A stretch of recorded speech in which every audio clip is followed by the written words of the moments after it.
In the dark shadows, in the white cold, fearlessly we search for knowledge new and old. We drink the strong spirits and read ancient tomes, the order of the Abracast. We are the brave and bold.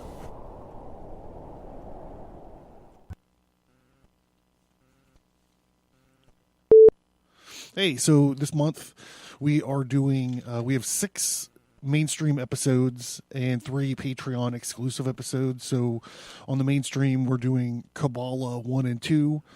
We're doing the Skull and Bones Part 4. I think it's going to be called The Cult of Skull and Bones. Spanish Inquisition or the Black Legend, Sexual Alchemy Part 2. And then we're also doing an episode on the stories of Roland. And we have 3 Patreon exclusive episodes. They're all about the Kabbalah. Kabbalah, the supernal triangle, Kabbalah, the moral triangle, and Kabbalah, the psychological triangle. So, but that's not all. Wait, there's more. I stumbled upon this great story about our chivalrous knight, Roland, fighting a giant.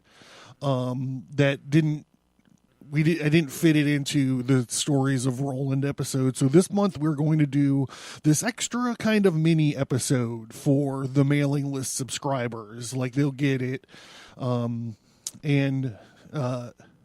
It's going to wind up being an exclusive video for Patreon supporters. It's called The Brave Knight Roland versus Farragus the Giant. I had a lot of fun doing it. I'm really excited for it. So if you're interested in catching it in either of those ways, you can sign up for the mailing list or check it out on Patreon. Originally, the mother-father of creation taught the angels a special secret wisdom that forms the basis of what we now call Qabalah. After the creation of humankind and the subsequent fall from grace, the angels decided to teach the Kabbalistic secrets to humans to help them regain their link with paradise. Paradise being the result of unimpeded manifestation of divine energy on earth. Unfortunately, however, although a few individuals listened to this wisdom and applied it in their lives, the majority of early humans had no time for divine plans and the like, being more interested in mundane affairs. And after many, many generations, the mother, father, deity, God, made a pact or covenant with Abraham, part of which involved the revelation of Kabbalistic wisdom. The central secret was the holy name Yehovah, which includes in its 4 simple letters the key to understanding the entire wisdom of the Kabbalah. Abraham transmitted this wisdom to Isaac and Jacob, from whence it was transmitted to Joseph. Unfortunately, Joseph died before telling anyone else the secret, so the knowledge died with him, and Abraham had, however, written down some of the more important elements in a book called the Sefer Yetzirah, which is hidden in a cave. The mother-father deity decided it would be appropriate to reveal the wisdom again. Only when an individual human reached the level of personal and spiritual development where they could ask for it to be revealed. Such a person was Moses. In captivity in Egypt, Moses managed to break the chains of slavery and ignorance, although aligning his will and power with that of his highest self. The deity recognized his accomplishment and transmitted to him both an exoteric lore, the 10 Commandments, and the secret inner esoteric teachings of Kabbalah. The deity even gave Moses his new name. We no longer know Moses' original name. The name Moses is composed of 3 Hebrew letters, Mem, She, and Ha. representing water, fire, and breath. There are many different ways of understanding this name Kabbalistically, perhaps the simplest being the most useful. And through consciousness, or through conscious breathing techniques, we are able to unite the fire and the water, or the male and the female energies within us. Moses was inspired to write down his understanding in a form. What are you doing? Idiot. Cat. Where was I? Moses was inspired to write down his understanding in a form that describes the mundane, exoteric teachings, but which also describes through illusion, codes, and symbolism the inner secret teachings.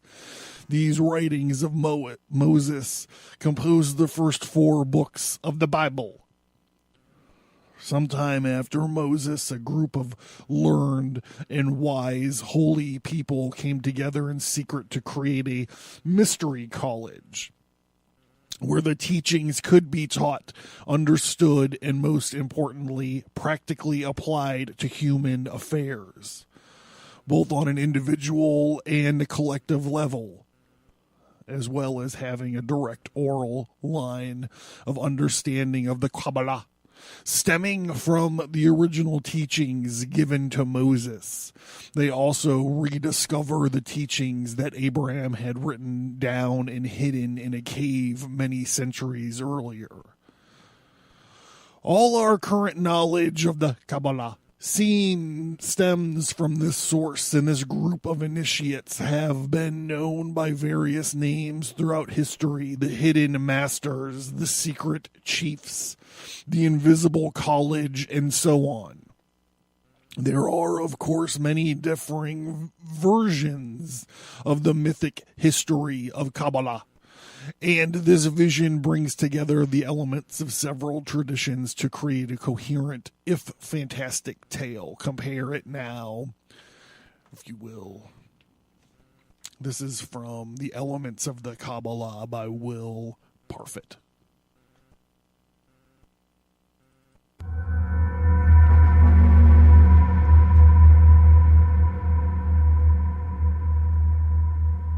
The Abercast. Occult, history, conspiracy, violence.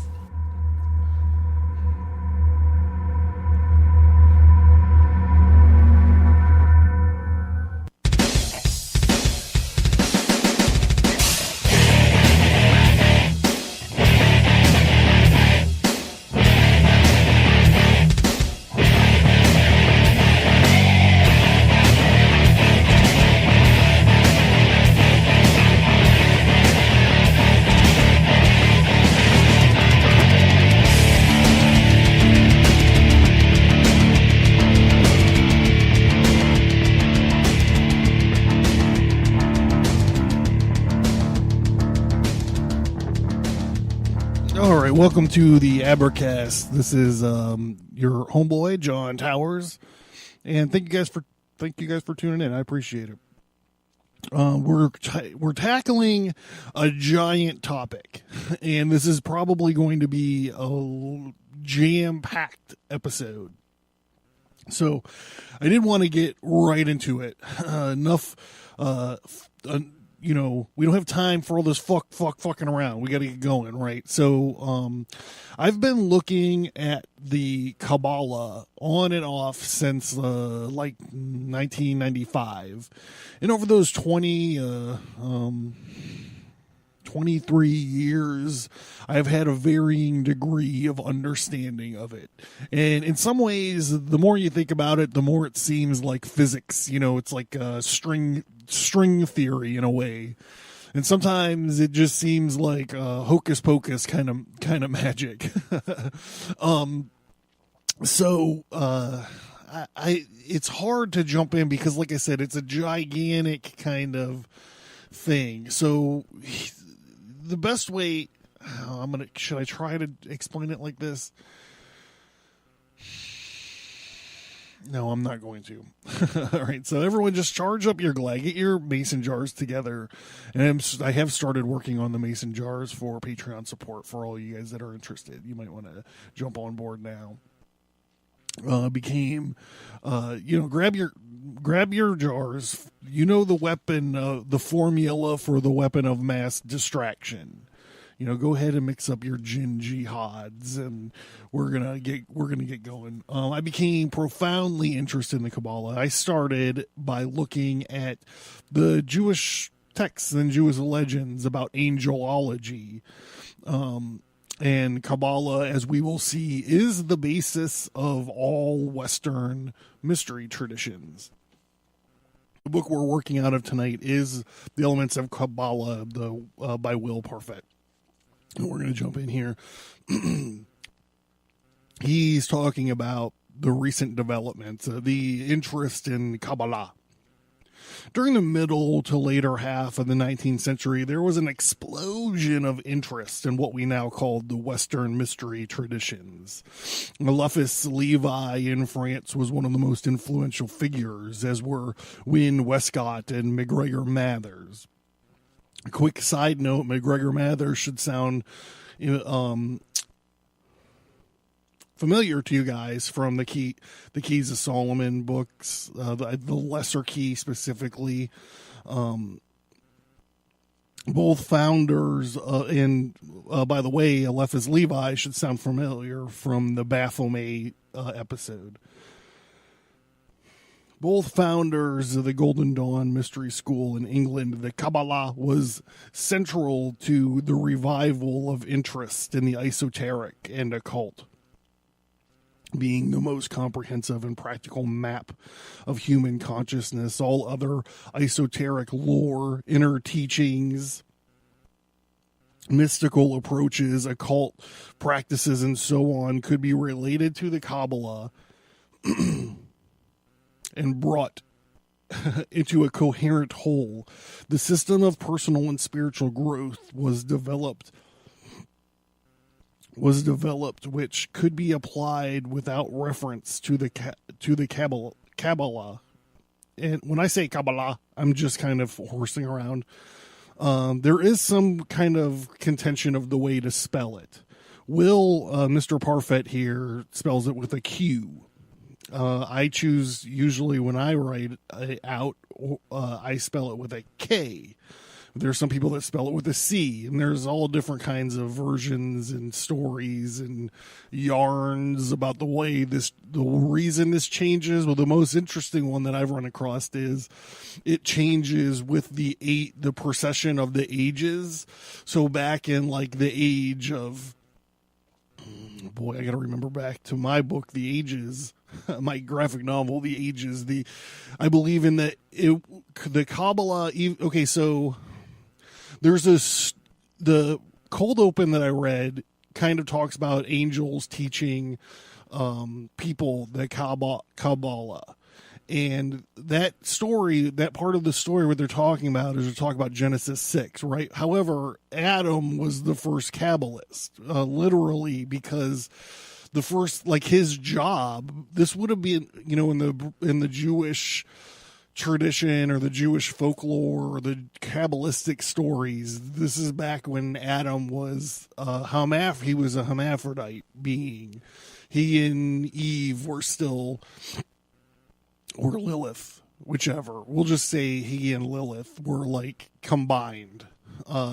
And his first job was to name the animals. So, it's said that Adam could see the whole world, and not like in a flat earth kind of way, but what the Kabbalists are saying is he could see. Okay, so we're going to talk a lot about this tree of life coming up. So there's this tree of life with 10. It's like a graphic. Right, think of it as like a pictogram. The easiest way that I can think of it is like it's like a weird pattern of elevator buttons, or a hopscotch. That's a great way to think about it. Is like a hopscotch. Like the kids draw like a hopscotch pattern. So there's a pattern of basically the universe or God's consciousness or whatever, but each one of those is like a filter. And what these Kabbalists are talking about when they talk about Adam can see the whole world end to end, what they're saying is that in his state of grace before he fell, he was able to perceive the world with all of these filters. So when God brought, I was just fucking with my cat, right? Because she was trying to rip my studio apart. So, God or an angel or whoever would bring a cat up to Adam for him to name, and he looked at it and he goes, "That is a cat." And the idea is that he would look at it, and the name cat, whatever the cat's and whatever the word for cat is in Hebrew, is a divine thing. And every letter that builds the word cat, I really should have looked this up. I didn't know that I was going to be talking about this, but I'm just trying to explain it, right? It's hard to get your arms around. So we'll just say an angel brought a cat, just a cat up to Adam, and he goes, "That's a cat." And he names it, and he names it perfectly. And the reason that he was able to name this perfectly, so it fits in harmony with the whole world. Again, this is kind of like a Luvatar in like Lord of the Rings, right? So it's like he gets it, and he doesn't come up with the name. He can see the name because he could see all these different filters of the different Sephiroth of the tree of life of the Kabbalah, and he's looking at it, and so he sees it. And we'll just say it's in English, right? Because I don't really know Hebrew. So he sees it, and he's like, the word's cat, C-A-T. And so he is looking at it, he could see the word, like the letter C is kind of like bling, bling, bling, falling through these different filters, making these noises. And he's like, and then A, noises. This is probably not a noise. It's probably like a visual thing or whatever. This is what I was talking about. It's like string theory. It's like physics. So he sees it and he understands what its name is. He's like, "I'm going to name this fucking thing a cat." And that's the name of it. It's a cat. And then when people sit down and do their gematria and stuff of it, and they break it down, like the way that we were talking about in the the last tarot card episodes, they do the the numerical reductions. They can turn that into a code where they can work on. And the reason that it works is because its name is cat, and that's the name that Adam was able to pluck out of this ether because it's filtered through all these Sephiroths, these different aspects, these different filters that he was able to perceive. Now, after the fall, mankind was not able to perceive that. And the next Kabbalist that would have come about, well, I guess, if we're talking about the story that was in the cold open, the next set of Kabbalists would be the Genesis 6 people when the angels came down. And I always talk about this. They teach the chicks how to beautify their eyelids, and they teach them how to make jewelry. And then some of them teach the other dudes Kabbalah. And then after that didn't work out because of the flood or whatever, the next person that it was revealed to was Abraham. And he wrote this book, and then so on and so on and so on. God, I got to figure out where the fuck I was in this. All other esoteric lore, inner teachings, and mystical approach it back to the book, all occult practices and so on could be related to the Kabbalah and brought into a coherent whole. The system of personal and spiritual growth was developed, which could be applied without reference to the Kabbalah, and yet which was rooted in the theories and practices of the Kabbalah. The interest in esoteric mysteries has continued throughout the 20th century, and many offshoots of the Golden Dawn and other secret societies flourishing. Certain individuals have been instrumental in popularizing the Kabbalah and its wisdom, notably Israel Regardie, Dion Fortune, and Aleister Crowley, who, whatever else may be said about him, he was a first-class Kabbalist. Rabbi Abraham Isaac Kook who was the chief rabbi during the founding of modern Israel, expressed interest in Jewish mysticism and the Kabbalah, and particularly since the beginning of the 60s, there has been a renewed interest in Jewish spiritual tradition. The name of Gershom Scholem immediately springs to mind as someone helped to establish practical modern-day working version of the Jewish Kabbalah. It has been suggested that the different Kabbalistic threads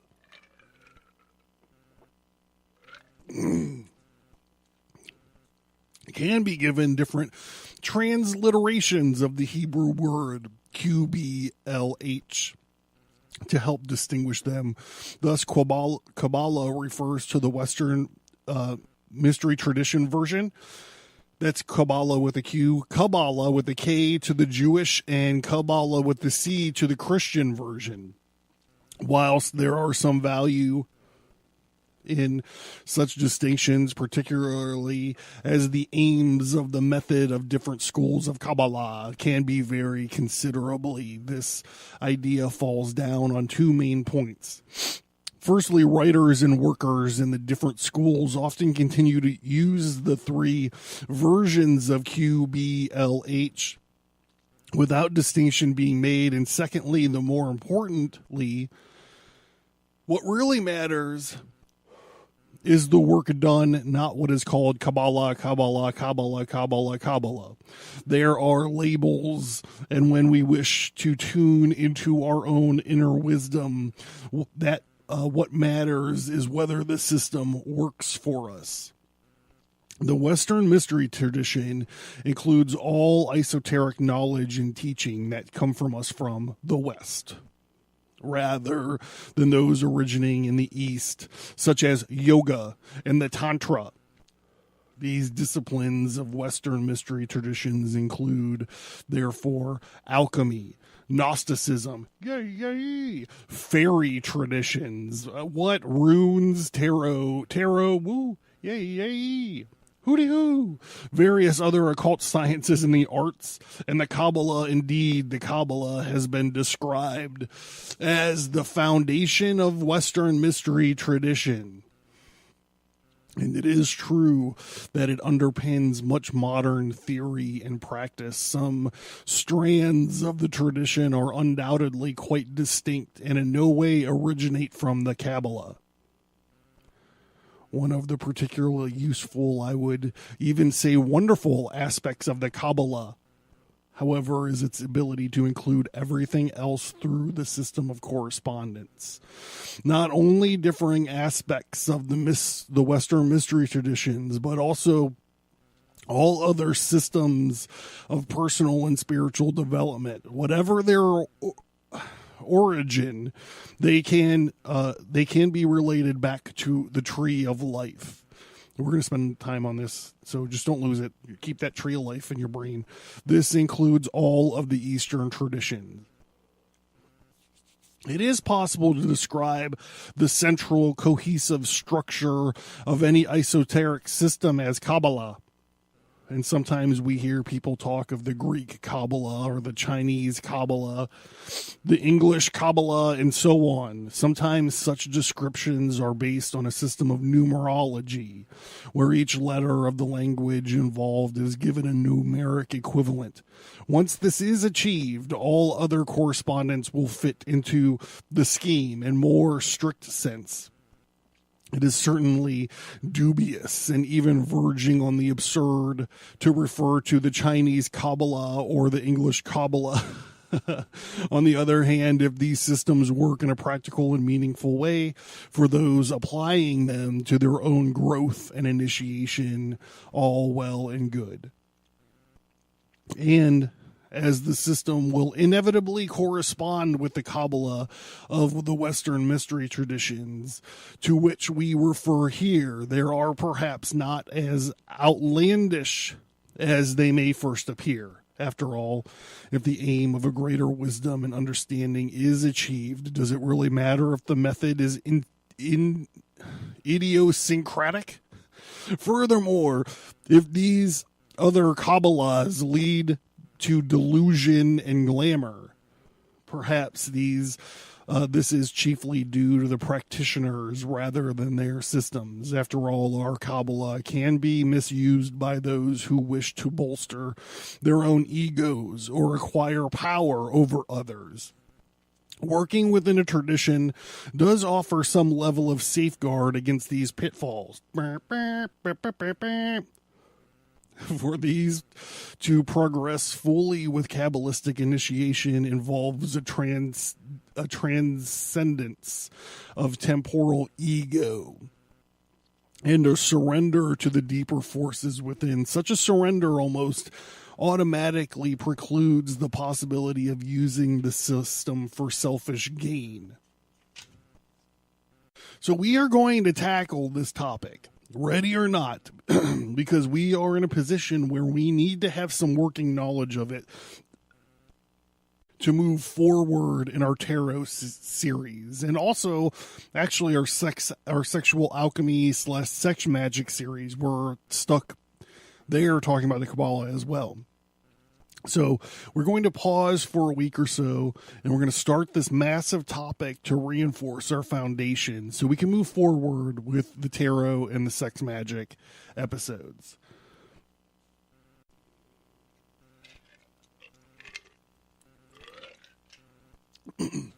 So, what is the Kabbalah? The Kabbalah, back to the book, the Kabbalah at the heart of Western mystery tradition is a way of personal development and self-realization based on a map of consciousness called the Tree of Life. It is a constant inspiration to the seekers after inner wisdom. Whatever their religion or belief, the Kabbalah emphasizes the relevance of our ordinary daily lives as an expression of our spirituality. It offers us a detailed, coherent worldview, both of the nature of human existence and the relationship between ourselves, other beings, our planet, and even the universe as a whole. See, like I said, it's hard to get your whole arms around this thing. For many years, the Kabbalah appears to be lost in obscurity, particularly in its practical application. Yet today, with so many people searching for spiritual roots or looking for meaning and purpose in their lives, it is undergoing a remarkable comeback. Its influence has not only been in the spiritual realms, however, for it has also exerted a profound and a lasting effect on the growth of modern Western psychology. Although he kept it a secret, we know that Freud was interested in the Kabbalah, and that his letters, and in his letters, Jung made many knowledgeable references to the Tree of Life. He also talked a lot about tarot cards and archetypes. The Hebrew word Kabbalah means to reveal, and it refers to the revelations of our own inner nature that can come from its study and use. Kabbalistic diagram known as the Tree of Life is a guide to the body, the personality, the soul, and spirit. It encompasses a philosophy of psychology of the great theoretical and practical depth that deals with the whole person, not just the intellect. It has been called the mysticism of the West. The word Kabbalah also means to receive, referring to our ability to receive inner wisdom and understanding. A distinction is made between knowledge, which is primarily theoretical, and understanding, which is primarily practical. Nothing can replace the experience of the Kabbalah and its practical applications. To appreciate this fully, we have to engage all aspects of our being, our thinking, feeling, and sensing functions, and not just the intellect. The Kabbalah can be divided into 5 parts. Firstly, there is an oral Kabbalistic aspect of the teaching, received orally either from the teacher of some kind or from another traveler on the journey of self-development. In fact, once we start using the Kabbalah practically, it's quite amazing how even chance remarks made by other people can offer us meaningful and timely insights to our own nature. Secondly, there is the written Kabbalah, which tradition claims to describe the structure and the nature of the universe. Thirdly, there is the literal Qabalah, which is concerned with the decoding of information in Kabbalistic text, particularly the Bible. In later chapters of this book, we will see how, from the Kabbalistic viewpoint, the Bible reads very differently from the Jewish and Christian viewpoints. The fourth division is called the symbolic Kabbalah, and it is concerned with the understanding and integration of our own experience in life, where everything with which we relate is viewed as a symbolic representation of something deeper. The symbolic Kabbalah is primarily based on the Tree of Life diagram. Finally, the fifth division is called the practical Kabbalah, and it is concerned with the utilization of all various aspects of the Kabbalah to promote evolution and to create changes on all levels.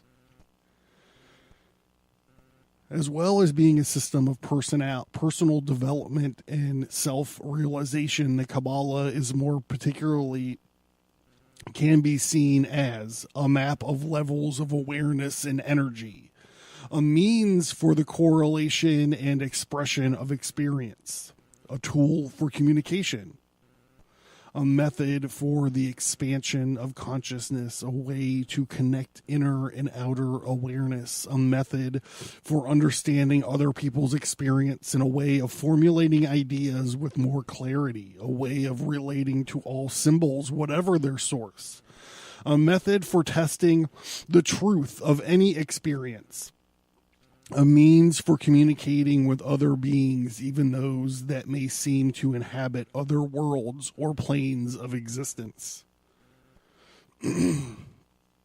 So hold tight, and then when we get back, we're going to get into this tree. We're going to get into this tree of life business. All right, what do we got?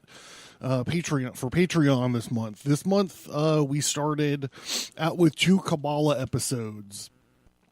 And on Patreon in December, we expand on them with 3 exclusive episodes: Kabbalah, the supernal triangle, Kabbalah, the moral triangle, and Kabbalah, the psychological triangle.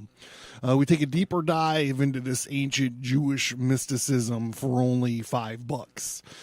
You get a deeper understanding of the Kabbalah because it ties into a lot of the topics that we find ourselves immersed in right now.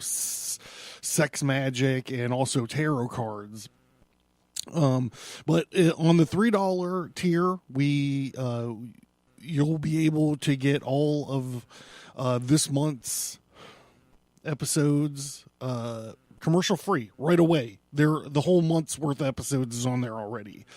Kabbalah 1 and 2, Skull and Bones. I think it's going to be called Skull and Bones Part 4, or like Skull and Bones, The Cult. I don't know what it's going to be called. The Spanish Inquisition, The Black Legend, and Sexual Alchemy Part 2. And then we're going to do the stories of Roland there towards the end. There's a total of 17 exclusive episodes, all within the last 3 months. That's been put up there. Brand new exclusive episodes. You can't find them anywhere else. And then there's a total of 10 hours of bonus audio up there as well. And, the swag, bookmarks, tattoos, fake tattoos, mason jars, t-shirts, etc. Partial proceeds for all of this goes to Tomes for Troopers. So thank you.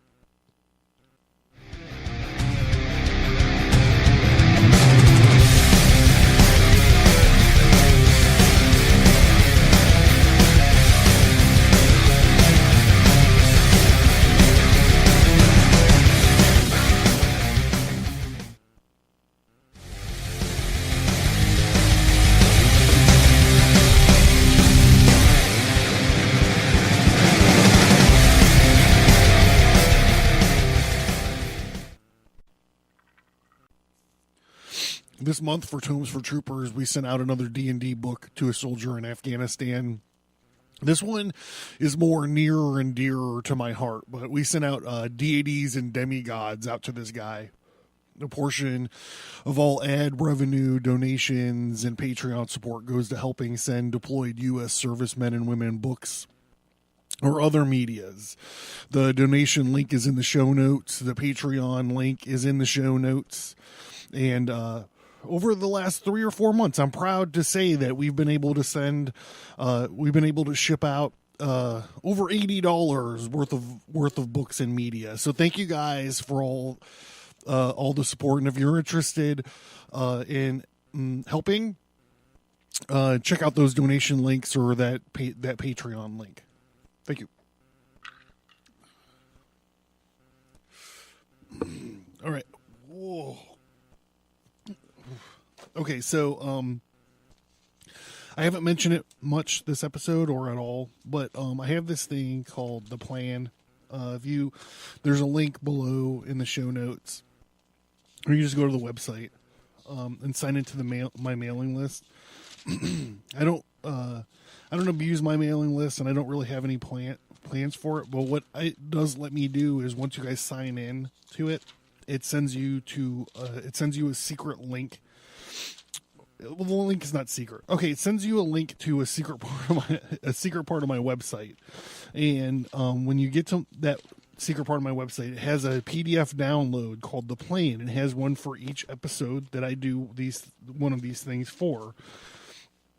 And what you do is you download the PDF, and then it's a visual like companion. Like I bust open my notebook and I actually scan in the pages of my notebook. So if I have things like tarot cards or something that's like graphics heavy, this is just a way for me to share the graphics with you. So there will be a plan for this episode, and we're coming up on what's going to be figure A for it. And what that is this is the drawing. This is a representation of the tree of life that we're going to be talking about. This is the hopscotch like the chutes and ladders, the hopscotch like pattern that have these different sephiroths on it that we're going to be getting into. Okay, so I just wanted to bring that up. So if you want to follow along, you want to look at what we're talking about, this is going to be the way this is the way to do it.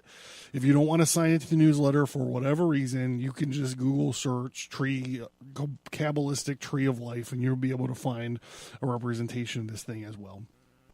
But I really wish you'd sign into the newsletter because it's fun to see my notes, I think.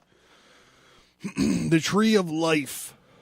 When you first look at the tree of life diagram, it appears to be very complicated, but in reality, it is easy to memorize and visualize.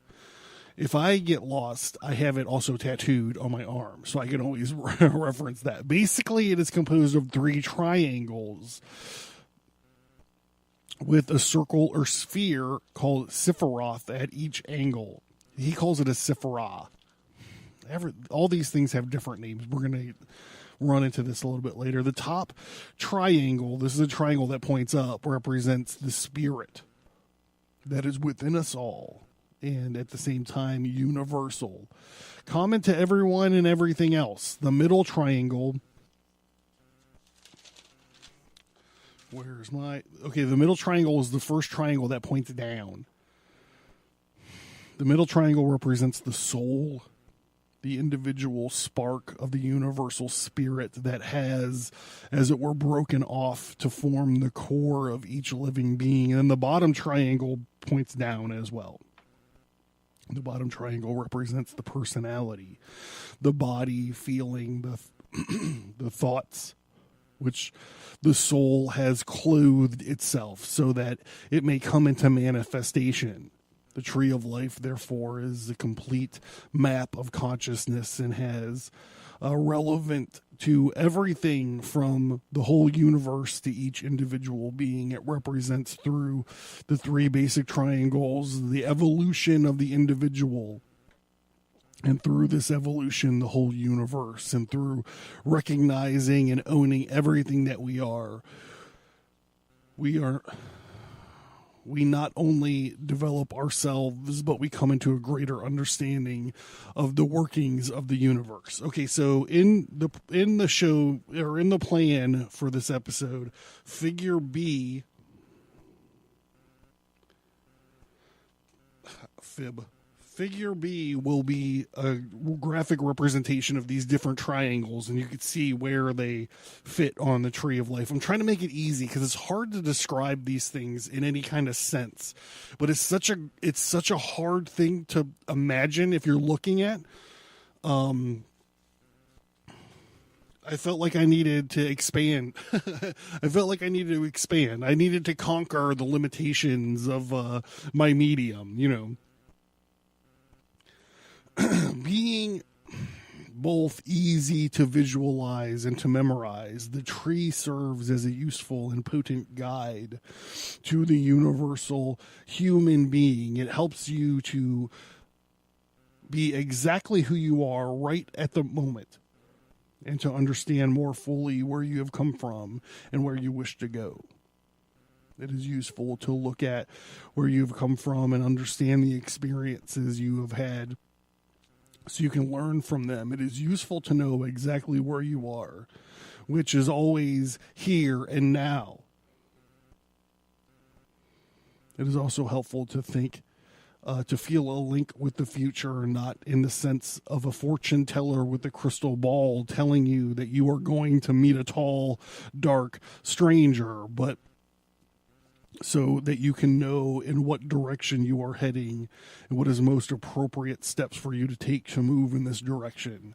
When you fully comprehend the guidebook called the Kabbalah, you tune into the past and you tune into the past, the present, and the future, bringing harmony to your heart, health, and a sense of wholeness to your whole being and connection to everyone and everything else. The tree of life is composed of 11 spheres, 9 of which are at the points of the 3 triangles, and 2 further spheres are positioned such. So this will be figure C in the plan. The two Sephiroths that are kind of shaded in are the two that they're talking about. It's funny here because a lot of places. All right, so there's one. Okay, so the top triangle that points up, and there's the first triangle that points down, and right in between these triangles is an empty space. And a lot of books that you read won't even mention this. This is the hidden Sephiroth. This is the Sephiroth of Doth. You know, they talk about the 10 Sephiroths or the Sephiroths, but there's the hidden one. The Doth is in the middle, but they're counting it here.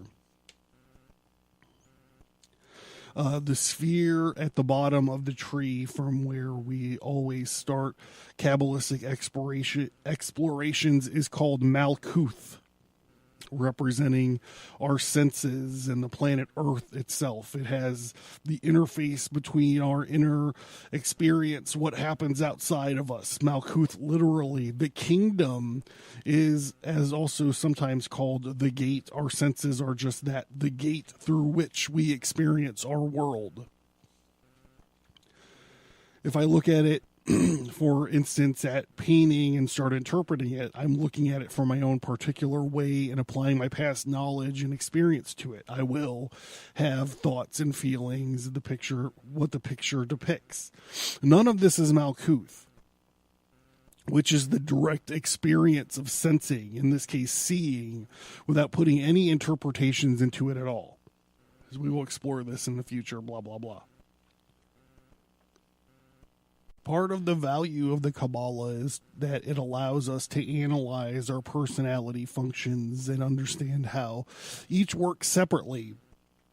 When can they reconstruct ourselves in a new way that includes some more of ourselves and which makes us feel more whole. All of the spheres on the Tree of Life have innumerable correspondences. Malkuth, for example, as well as the corresponding to the earth and our other senses, has animals and plants and minerals and gods and goddesses, trees, elements, letters, and numbers attributed to it. As this sphere is about our primary experience, it is what we sense when we are grounded in our bodies. Its correspondence will appropriately match this attribution.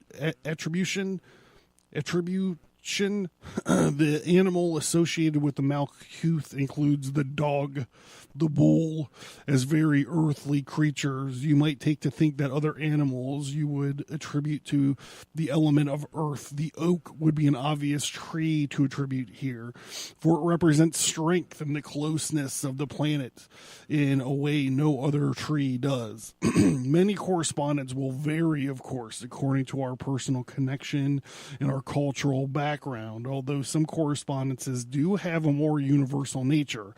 At the top of the tree is the sphere called Kether or Keter. We represent the most central or deepest aspect of our spiritual being, the place where our individuality blurs into a union with other consciousness. As consciousnesses, the spheres between Kether and Malkuth and the complex array of paths that connect them represent all other aspects of our being. All the spheres have correspondences like those mentioned above we can directly experience before adding to our knowledge of the different parts of ourselves. The tree of life helps us clarify our inner experience. When we have a clearer idea of what is inside us, of who we are, then we can more easily find ways of expressing ourselves. This is particularly important for our interpersonal relationships because through these correspondences of the tree, we can relate to the experiences of other people. However, apparently diverse they may appear to be. For example, your God and mine might not have the same name, but once we understand the correspondences and the essential identities between the two, we are on a path towards mutual understanding. The Kabbalah helps us to understand symbols, whether experienced in myths, fantasies, or dreams. If I have a nightmare, for instance, that involves being chased by a black dog down a dark tunnel, at the end of which is a light I can never quite reach, I might understand this as representing a journey into my unconscious. The light at the end of the tunnel may be a glimpse into the sphere at the center of the tree, which is associated with inner harmony. I could then use the tree to help me reach that light. This might be accomplished through any variety of techniques for the purpose, continuing the dream in a conscious visualization, meditating on the corresponding symbols for the spheres, or simply through through the increased awareness of such a connection inevitably brings. The spheres on the tree of life also correspond to the human body. Using the Kabbalah, we can come to a greater understanding of our body energies and the relationship within us between physical, emotional, and mental energies. This has great importance therapeutically. And many people who work with others as helpers, whether as direct body workers, counselors, psychotherapists, find the Kabbalistic map most useful. For example, I might see the tension in my solar plexus as an expression of the relationship between the two spheres which correspond in that area of my body. These spheres also correspond to the thinking and feeling functions. By bringing about a stronger relationship between these two functions, perhaps by allowing my feelings more expression and not worrying about what I think I should do, I harmonize these spheres on the tree, and the original tension is lessened. The sphere which is at the center of the tree of life is called the Tiferoth, and it's not called the Tiferoth, I'm sorry, it's just called Tiferoth, and represents the solar system, the sun, and the human system, the heart. Both the sun and the heart are at the center. So Tiferoth also represents the center of our psychological makeup, our individual I, self or core identity, whatever we may know about the solar system. in the fact that the earth goes around the sun and not vice versa. Along with all of our ancestors, we experience the sun as being born each morning, going through the day, then sinking and dying at night. To be reborn again the next day, our experience of human life is the same. We are born, we live, and then we die. And if we believe this, we may be reborn again sometime in the future.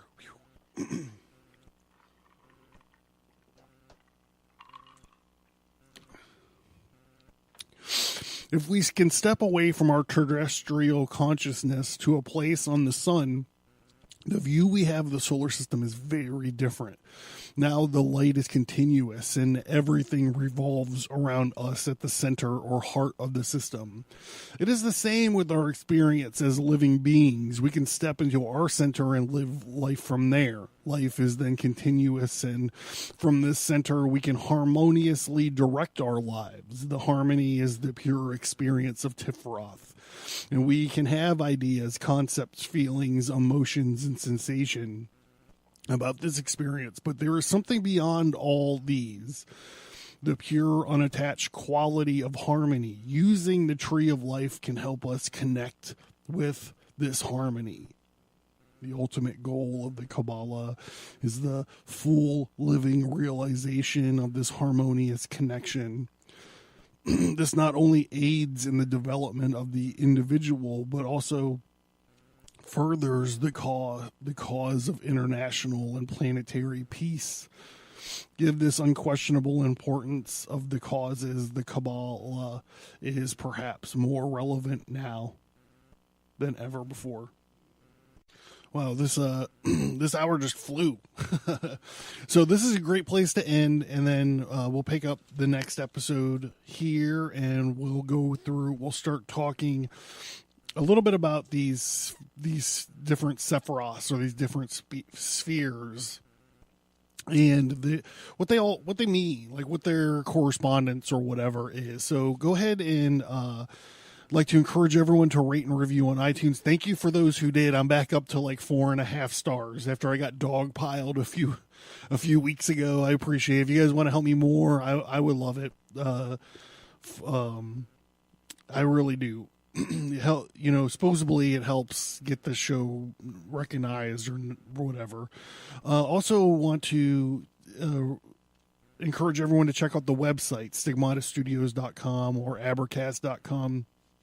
The featured topic link there. If you enjoyed tonight's topic, there'll be links to other shows that link together with this topic on there. And there's a lot. This is actually kind of like a keystone kind of moment. Like I mentioned before, we had to kind of get a working knowledge of this Kabbalah stuff so we can move forward in both of our current series with, the sexual magic or the sex alchemy topic. We kind of had to stop like right in the middle of until I could get to this. And then also the tarot cards, right? So this links like almost everything together.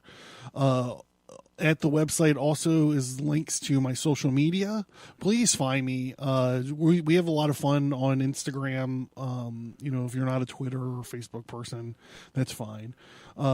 The feature topic link is there. Website, blah, blah, blah. Oh, you can check out, if you're interested in some of my comic books or graphic novels, you can find links there to all that stuff. And also the newsletter. I know I mentioned it a few times already, but as we get into these things, especially these graphic heavy things, like, the only way to do it really, because I don't want to flood up Instagram with this stuff, and this is just a way of like, we can make a different connection, and I can tell how many people are interested and are not interested, so if this doesn't work out in a month or two, I could just pull the plug, and then we could stop talking about these graphics and stuff altogether, and I could just skip through all this shit. But the link is in the show notes, or if you go to the website, there's where the links are for the website, there is one to the newsletter or the mailing list. I can't remember what it's called. You just go there, sign in. Like I said, I don't really abuse the newsletter, and all of your information is 100% safe. I don't give it to anybody. And the last thing I want to mention is Patreon. Got some Patreon support going, working on the mason jars, which has been a dream of mine for like ever. So I'm happy to have some folks on that tier that if they just hold on with me for a little bit longer, I'm gonna get these mason jars printed out and done. And I can't wait. I'm just totally jazzed about it. But there's also other tiers of support too. I got some temporary tattoos I'm sending out, and then also the bookmarks that are actually on Patreon are not the bookmarks that I have. The bookmarks I have are way cooler. I just haven't changed the picture yet. Of course, I'm recording this so far in advance, I might have changed the picture now already, whatever. So there you go. I've been John Towers. This has been the Abercast. Please check out the website. Please think about doing the Patreon. There's literally, I'll talk about it. I'll have a clip or whatever. There's like fucking like almost, there's over 15 hours of exclusive Patreon exclusive shows on there. I mean, this is the main site. The main stream is just the tip of the iceberg. So, okay, enough of that. All right, let's go. Let's get going. This is Soda Jerk and fucking fight. All right, thanks for tuning in. I appreciate each and one of you guys. Please let me know what you think of the topic and what you think of the show. If you go to abercast.com, you can find the links to all my social media there, so let me know what you think. You can also find the featured topic link, so you can easily find other episodes linked to this one. And also, if you're interested in my comic books or graphic novels, you can find links there. You can pick up a shirt. There's plenty of stuff to keep you busy on the website. Patreon support, patreon.com/Abercast. There's some fun swag. There's 17 exclusive episodes done just over the last few months. Brand new exclusive episodes, 17 of them. And then there's also over 10 hours of other bonus material that you can't find anywhere else there as well. And a portion of all that stuff goes for Tomes for Troopers. Donate link is paypal.me/Stigmata Studios. Portion of that also goes to Tomes for Troopers. And the plan, you can sign up for the mailing list to get the graphic stuff. So what happens is you sign in to the mailing list stuff, and then it'll send you a link to the secret part of the website where you can go and download special graphics that accompany the episode. So if I'm talking about the Kabbalah tree of life and the supernal triangle, you go there and get a better idea of what I'm talking about, because I actually crack open my notebook and scan it in for the newsletter people. And I'd like to also remind everybody and encourage everybody to rate and review on iTunes. And thank you guys very much.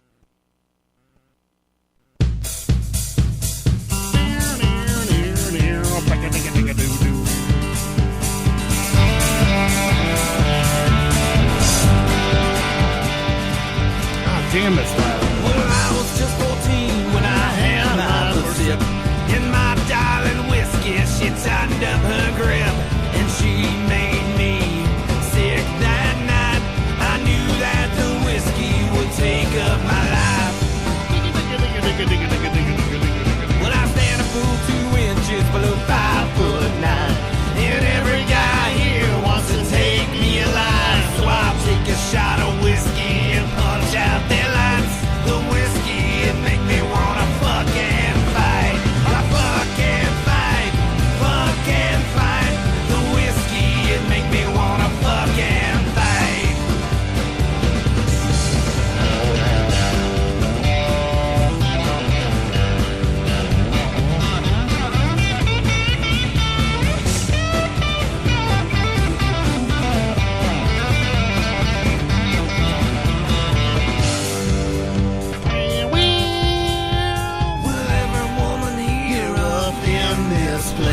Not even the crack of dawn is safe. So I'll take a shot of whiskey and say goodnight. The whiskey, it makes me wanna fucking fight. I fucking fight, fucking fight. The whiskey.